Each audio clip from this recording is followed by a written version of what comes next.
अफगानिस्तान से कहीं नहीं जा रहे अमरीकी वज़ीर ख़ारजा रेक्स टिलरसन कहते हैं तालिबान के खिलाफ कार्रवाइयां जमीनी हक़ाइक़ के मुताबिक की जाएंगी।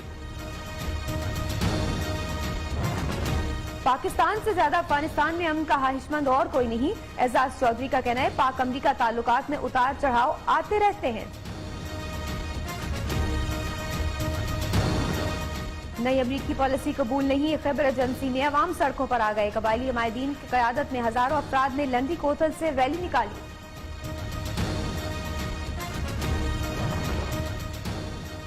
पीटीआई फॉरेन फंडिंग केस, क्या ये मुनासिब होगा? मामला सुप्रीम कोर्ट में होते हुए इसे सुने। इस्लामाबाद हाई कोर्ट के रिमार्क्स, समाअत कल फिर होगी।